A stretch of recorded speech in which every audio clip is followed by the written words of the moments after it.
12 regras para a vida, um antídoto para o caos. Regra número 9.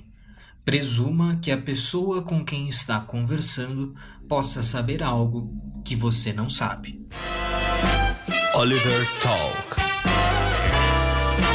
Bem-vindo ao seu podcast de hoje. Enjoy! Eu sou André S. Barreto e seja bem-vindo a mais um Oliver Talk. Então, minha gente, meu amigo que me ouve, companheiro, já estamos na regra número 9, nos encaminhando fortemente para o final da nossa série, né? Faltam aí mais 3 regras na prática, né?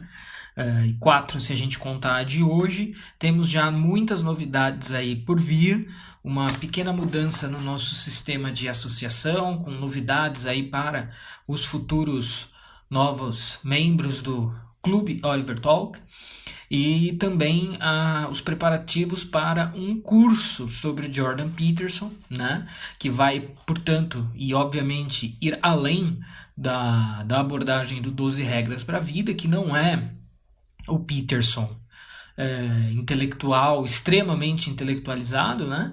Mas é claro que o curso também vai ser acessível a todos. Aguardem aí por novidades.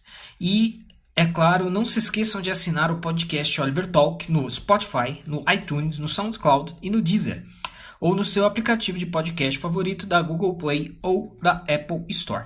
Caso esteja ouvindo pelo YouTube, não se esqueça de se inscrever no canal e ativar o sininho para as notificações.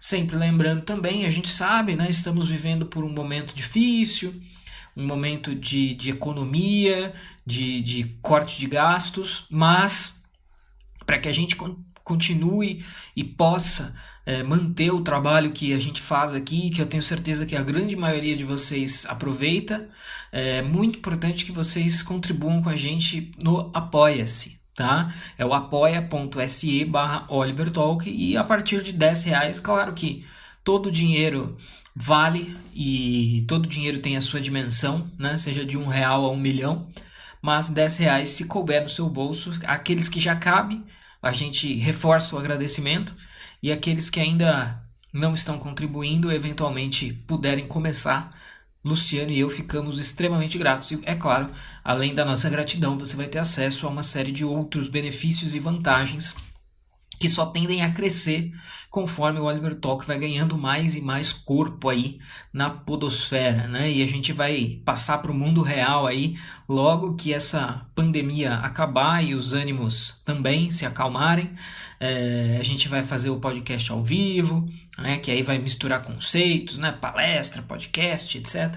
Vai ser muito legal aí para todo mundo. E também não se esqueçam de fazer a inscrição na lista de e-mails do Oliver Talk, tá? A gente promete que o contato, a gente não vai abusar da boa vontade de vocês, por ter acesso, por estar construindo esse mailing, mas a gente vai comunicar, né? Fazer avisos e novidades de coisas gratuitas e não gratuitas. Enfim, a gente quer ter um meio de acesso a todo mundo aí, mesmo que a gente eventualmente caia em alguma ou algumas das plataformas que nos servem e nos assistem aí neste momento. Então, gente, vamos lá. Regra número 9. Presuma que a pessoa com quem está conversando possa saber algo que você não sabe. Esta é a regra número 9. Vocês que estão ouvindo aqui essa série, né, e pelo menos aqueles que já ouviram alguns dos outros episódios, sabem que eu gosto de começar fazendo uma leitura da regra à luz da minha experiência pessoal, né? É óbvio que eu só poderia fazer isso à luz da minha própria experiência pessoal, porque é a única experiência pessoal que eu tenho para consultar. Mas eu notei uma coisa interessante, né, que eu já havia percebido na primeira leitura que eu fiz do 12 regras, mas que agora que eu estou tendo essa responsabilidade de retransmitir o conteúdo das regras e fazer essas releituras, etc., o Peterson também faz isso. O Peterson também tem essa estratégia, né?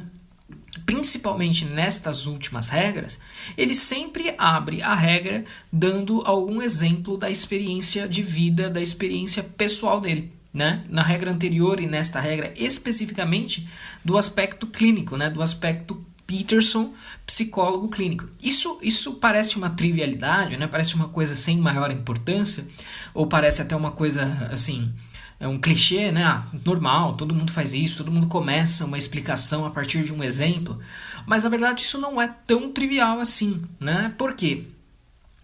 Na verdade, se a gente quiser localizar isso na história do pensamento ocidental, o inaugurador desse tipo de estratégia é Sócrates, né? Então, quando Sócrates vai explanar sobre conceitos filosóficos, ele sempre parte da sua experiência imediata para então ascender aos conceitos, né? Isso é o que dentro do platonismo a gente chama isso de dialética ascendente, né? Você parte da base para os picos, né? Da base para o que está acima, para o que está no alto. E num sentido mais genérico, também do ponto de vista filosófico da história do pensamento, se a gente considerar a reflexão pré-socrática e a reflexão socrática, ela também tem um pouco desse movimento, né? Então, os pré-socráticos, que foram os primeiros filósofos da história, eles eram considerados lá os físicos, né? Os fisiologistas, não no sentido nosso do termo agora, mas no sentido de estudiosos da natureza, né? Estudiosos da physis. Physis em grego é natureza. E a reflexão pré-socrática era marcada essencialmente pelo pensamento cosmológico e cosmogônico, né? Ou seja, sobre a realidade da ordem do universo e sobre a origem dessa ordem. Ou seja, toda a reflexão estava voltada para o alto, né? E ela era o princípio da reflexão, princípio no sentido de começo, né? O princípio da reflexão filosófica dos pré-socráticos. Aí vem o Sócrates. E isso que eu estou falando aqui é só uma explanação para vocês, para localizar esse tipo de estratégia na história das ideias. Não sou de maneira alguma o primeiro a perceber isso, muito pelo contrário, diversos autores já trataram disso. O Sócrates ele promove uma revolta, uma revolução antropocêntrica, né? E antropológica. Ele desloca o princípio da reflexão tem que ser a nossa experiência imediata antropológica, né? Ou seja, da realidade humana, da realidade do homem, e é isso que vai abrir caminho para reflexões políticas, reflexões éticas, por exemplo, e depois a gente vai partindo para as questões mais conceituais e mais elevadas, tá? Então você começa com a realidade imediata e parte para o conceito mais elevado, digamos, né? Essa é uma estratégia, então, profundamente socrática, né? Que eu estou adotando aqui na série de podcasts desde o princípio.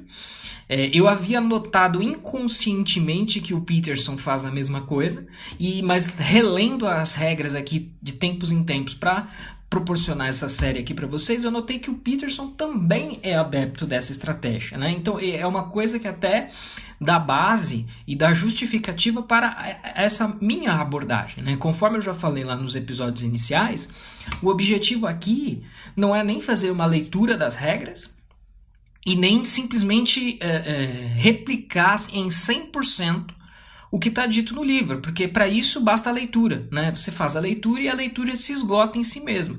A ideia aqui é delinear um pouco melhor, discutir, trazer algumas coisas extras, complementares, colocar o meu exemplo pessoal, que pode ser o seu também, e te forçar a pensar no seu próprio exemplo pessoal dentro da temática específica de cada uma das regras, tá? Então eu só quis dar essa pequena introdução porque eu acho que é realmente algo que vale prestar atenção. Ninguém precisa, de vez em quando a gente faz algumas introduções meio longas, o pessoal reclama, o pessoal fala, não, mas começa logo, só começa no minuto tal. Não é, gente, não é. Eu já falei também que tem um outro problema que é o seguinte, tem gente que está acompanhando a série ali religiosamente. E na verdade o que eu falei hoje é útil para todos, para quem acompanha e para quem não acompanha. E sempre tem aquelas pessoas que por um acaso vão se deparar com o podcast Oliver Talk, com a série sobre as 12 regras, na regra 9, na regra 12, na regra 5, na regra 3. E essas pessoas precisam ser amparadas também aqui pelo que a gente fala. Então, o Peterson abre esta regra 9, presuma que a pessoa com quem está conversando possa saber algo que você não sabe, também com relatos da sua experiência clínica pessoal, tá? E ele usa, então, também o exemplo da psicoterapia, né? A psicoterapia, então, se a gente vai falar aqui de conversa, né? O que é, em que se baseia em grande parte a relação de um paciente com um psicólogo? É uma relação de ouvinte, mas também uma relação de duas pessoas que conversam. E o Peterson está chamando a atenção para a importância disso. A gente não negligenciar esse aspecto estrutural da metodologia, que é a conversa, né? E aí ele fala que a conversa precisa ser uma coisa que todos precisamos ter, né? Isso já é uma das interpretações da regra. A gente precisa ter essa boa vontade, essa disposição, né, de acreditar que a pessoa com quem eu vou conversar tem algo a me oferecer e vice-versa. Só assim pode haver uma conversa verdadeiramente autêntica. Então ele tá pontuando isso e está pontuando que a psicoterapia, para funcionar, tem que partir deste ponto, né? A partir do ponto que isso é possível. E se a gente for parar para pensar também na questão da coerência desta regra com as regras anteriores, lembrem-se que eu disse que na regra anterior, diga a verdade, ou pelo menos não minta. Então veja, as regras agora mais do que nunca, né? Claro que todas as regras dialogam entre si, mas agora para essas regras mais finais, mais do que nunca isso funciona e isso se aplica. Então diga a verdade, sempre. Ou pelo menos não minta, ou seja, seja autêntico. E quando você estiver conversando com alguém, né, pelo menos em condições normais, em condições normais de temperatura e pressão, como eu costumo brincar, parta do pressuposto de que a pessoa com quem você vai conversar vai se dispor a uma conversa autêntica com você e você também adote essa postura, tá? Então eu acho que essa é a interpretação mais óbvia do Peterson, dessa regra especificamente que o Peterson está propondo. E tem uma outra interpretação um pouquinho mais genérica, mas que eu acho que é válida a partir daqui também, que eu já mencionei em outros podcasts, mas eu acho que pode ser útil e é verdadeira aqui também. Essa ideia de que você partir do pressuposto de que o outro tem algo de proveito para te oferecer, né? E de preferência você trabalhar com a ideia de que o outro tem algo a te oferecer e você tem algo a oferecer ao outro. A gente pode linkar, pelo menos eu vejo esse link, essa conexão, com a questão do conservadorismo e a ideia de que você não é o descobridor da roda, né? E isso é o conceito de tradição, né? Então, quando Chesterton vai falar de democracia dos mortos, que é você ter um diálogo com todo mundo que uma conversa, né? Aqui dentro da leitura dessa regra, com todo mundo que já viveu, né? E isso daí é uma metáfora para a tradição, né? A tradição é aquilo que de melhor todos aqueles que já existiram, todos aqueles que já viveram, legaram para nós. E a gente não pode aqui achar, eu aqui, indivíduo, né, moderno, de 2020, eu não tenho nada no passado de que eu possa tirar proveito e eu vou inventar a roda a partir de agora e tudo vai acontecer a partir de mim, né? O Peterson não vai falar disso, mas ele vai falar uma coisa interessante para essa reflexão um pouquinho mais à frente também, né? Que ele vai falar o seguinte: se você for tomar essa postura, então você realmente precisa ser assim, o bambambam dos bambambans dos bambambans, né? E o que a maioria esmagadora, 99,99999% das pessoas não são, né? Então todos os demais, a gente precisa ter esta humildade metodológica de pressupor que o outro pode ter algum conhecimento que eu não tenho, que é muito difícil, né? Hoje em dia, isso também é uma postura estranha à nossa realidade atual, ao momento em que nós vivemos, né? E principalmente entre os jovens, né? Os jovens acham que eles sabem de tudo, que eles são detentores de toda a sabedoria necessária, né? Ou de toda a sabedoria de fato, né? Isso é uma coisa muito... E que, na verdade, isso é uma característica do ignorante, né? Uma característica do oposto. O ignorante é aquele que ignora tudo aquilo que ele não sabe. Ele acha que o conhecimento que ele detém é o conhecimento suficiente para tudo que é necessário. E portanto, ele ignora todo o resto. Essa é a própria definição de ignorante. E no final aqui do podcast eu vou ler um trechinho do livro que vai tratar também um pouco disso. Mas então... Eu acho que esse pressuposto todo e essa ideia, né, de que no outro existe, ou pelo menos pode existir, não é que literalmente todas as outras pessoas vai ter algo de proveito. Às vezes não vai ter, mas a gente tem que pelo menos pressupor que sim, né, para ter uma atitude mais correta e mais coerente, né? E por quê, né? Qual que é a justificativa que o Peterson dá para isso? Ele fala o seguinte, ó, se você fosse, ele fala que o pensamento é uma conversa consigo mesmo. Só que, dentro do que ele está colocando, essa conversa consigo mesmo é muito difícil. Né? Pelo menos para que ela seja autêntica, para que ela seja proveitosa e verdadeira, é muito difícil você ter este grau, este nível de pensamento. Né? Então, ele fala que pensar de verdade é executar altos níveis de dialética, que as pessoas normalmente não fazem. Então, esse pensar de verdade, né, ele é confrontar todas as hipóteses. Você precisa sentar e literalmente confrontar todas as hipóteses, né, isso que é o exercitar altos níveis de dialética e contrapor as possibilidades e chegar eventualmente a uma conclusão, se está certo, se está errado, se é duvidoso. Quem tem o hábito de escrever textos, né? Quem está me ouvindo aqui escreve textos, principalmente textos do tipo que eu escrevo, né? Então eu vou escrever um texto de temática política defendendo um determinado ponto de vista, né? É um texto com o qual eu estou mais próximo, mais habituado. Eu tento, não estou falando que eu consigo, mas eu estou falando que eu tento fazer isso que o Peterson está falando, que é pensar de verdade.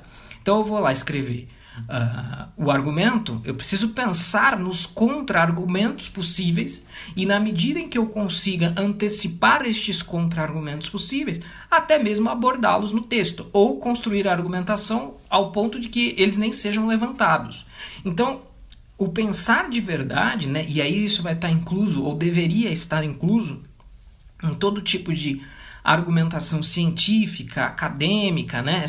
Esse que é o que se espera e o que se imagina que fosse o pensar de verdade, é o que deveria acontecer, mas normalmente não acontece. Então, é um xadrez mental. Né? No xadrez você não tenta antecipar jogadas, né? Você não se projeta ali para fazer 1, 2, 3, 4, 5 jogadas à frente, ao mesmo tempo que você tenta também antecipar as jogadas do seu adversário.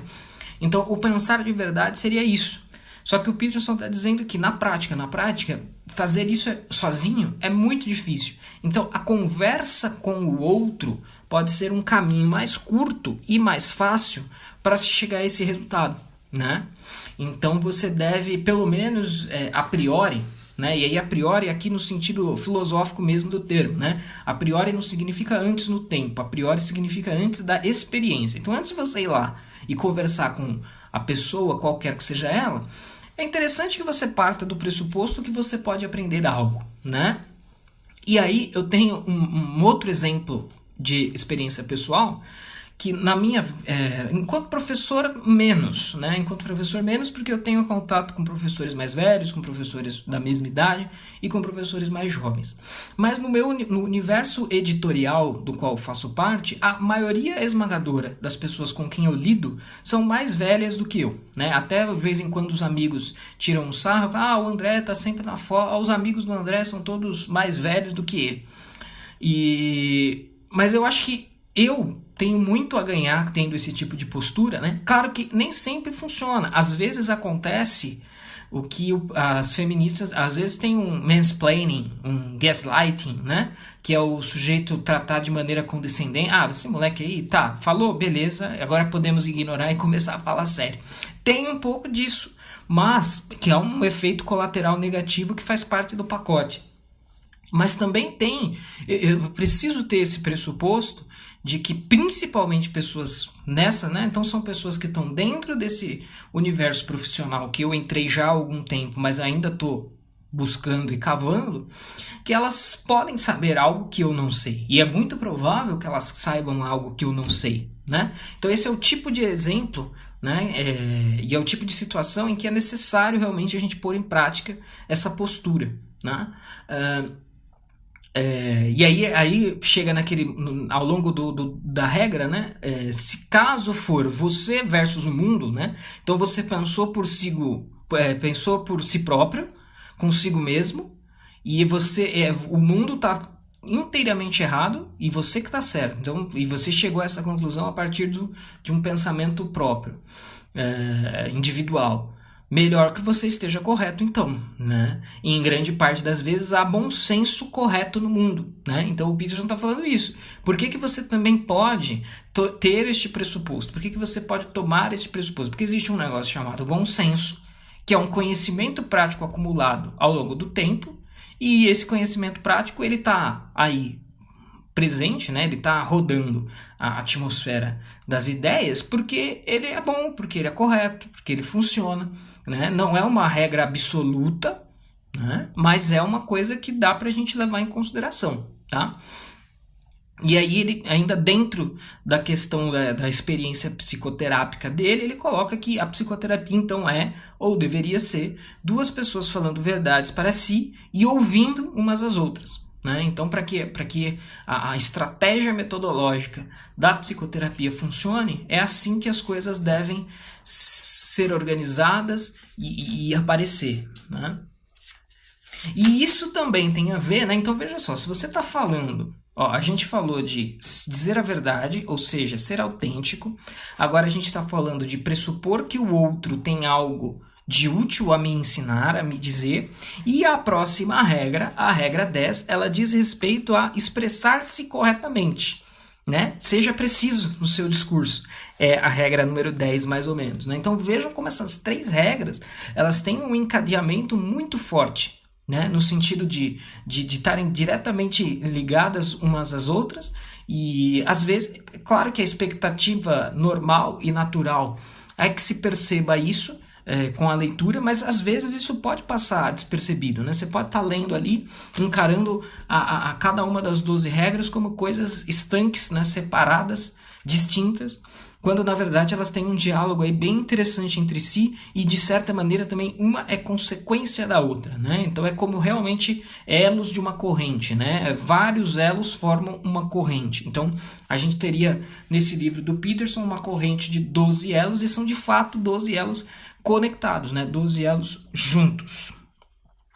Então, essa regra, né, aqui num pequeno resumo, ela é um chamado para conversas verdadeiramente francas e autênticas. Né? Então, seja autêntico, fale a verdade, mesmo quando isso doer, mesmo quando isso trouxer algumas consequências indesejáveis ou imprevistas. Presuma que os outros têm algo de positivo a te dizer e mais para frente, semana que vem, a gente vai encarar a regra número 10, seja preciso no seu discurso, tá? Então as regras 8, 9 e 10, elas têm aí uma conjunção, uma relação, uma importância coletiva bastante importante, né? E aí ele chama a atenção também que boas conversas equivalem a escutar, né? Então, óbvio, né? Acho que isso já está pressuposto, mas é um destaque que ele faz. A boa conversa é isto, né? Você fala com autenticidade, com sinceridade, pressupondo que o outro sabe alguma coisa de valor para você e vice-versa, né? Vai ter o momento da sua fala e vai ter o momento da sua escuta. Mas para o finalzinho da regra, ele fala um pouquinho sobre hierarquias de conversas, né? Então, a psicoterapia é apenas uma modalidade possível de conversa, né? Mas aí ele vai falar que os debates, que são uma forma de conversa também, e aí eu não vou entrar nesse mérito aqui, mas aí acho que é desnecessário também falar para qualquer um interessado na figura do Jordan Peterson, a questão da presença dele nos debates e a maneira com que ele se comporta, a maneira com que ele atua, tanto de um ponto de vista de conhecimento, quanto de um ponto de vista de estratégia de debate, é bastante claro isso daí. Então ele fala que existe uma hierarquia de conversas, né, que inclui o debate, inclui a palestra, né? Inclui a palestra. Então aí ele vai falar que tem outras características, outras regras, né? Como é que você faz uma palestra direitinho. Aí ele vai falar que na verdade você não faz, é uma conversa que você tem às vezes até em nível individual, né? Você mira o olhar em uma pessoa e deslancha.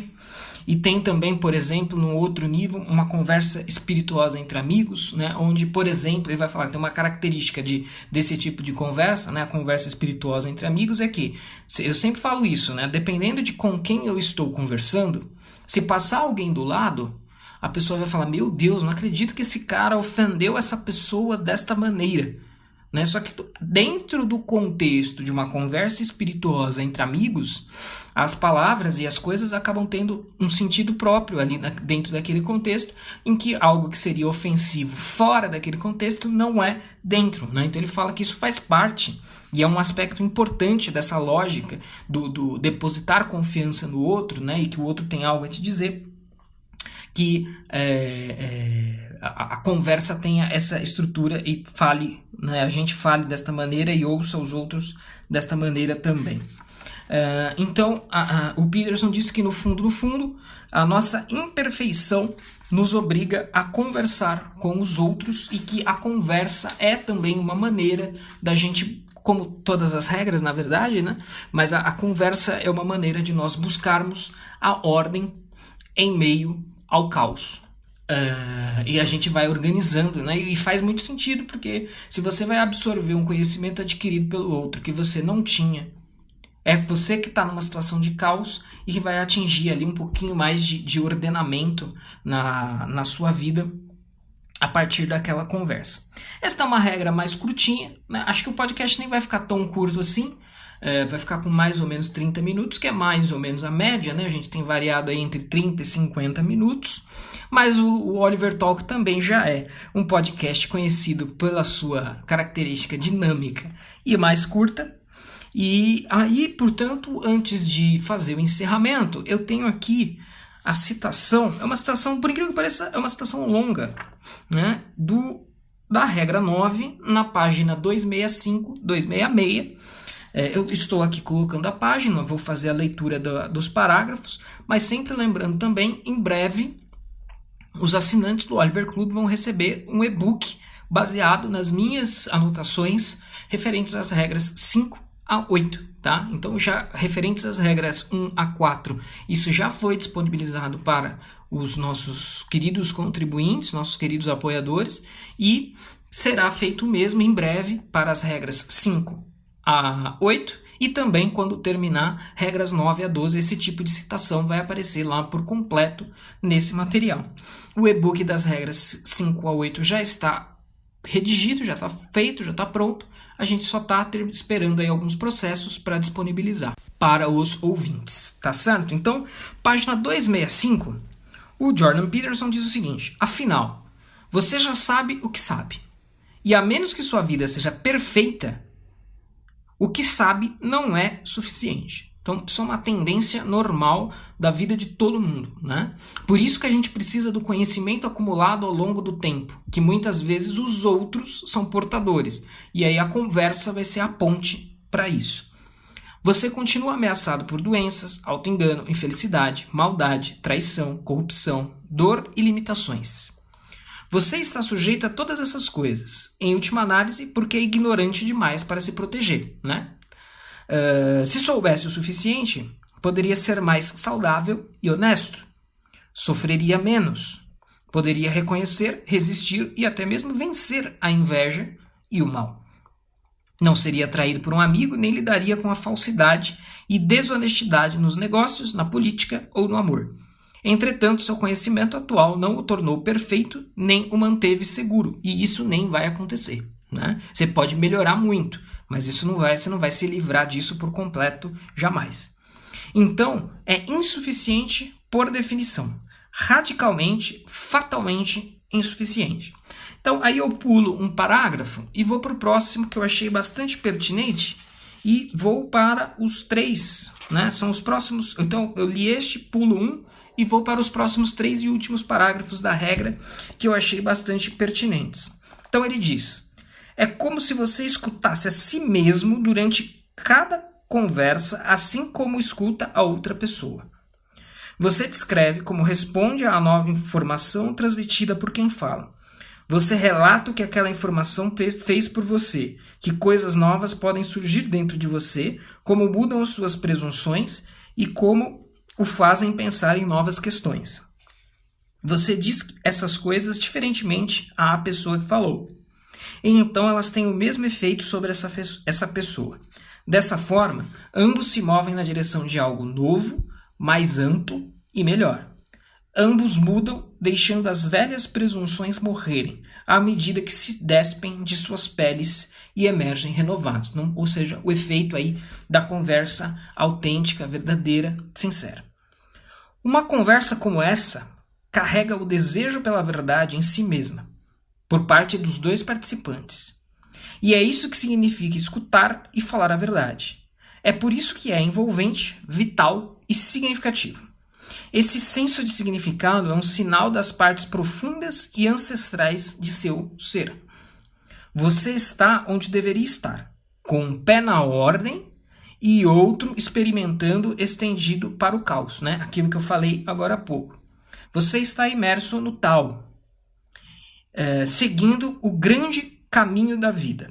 Lá é estável o bastante para você estar seguro, mas flexível o suficiente para se transformar. Lá, você permite que novas informações o informem, penetrem em sua estabilidade, preparem e aprimorem sua estrutura e expandam seu domínio. Lá, os elementos constitutivos de seu ser conseguem encontrar sua formação mais elegante. Uma conversa como essa o leva, ao mesmo tempo, ao mesmo lugar que escutar uma música maravilhosa o leva, pela mesma razão. Uma conversa como essa o coloca no reino em que as almas se conectam, e esse é um lugar real.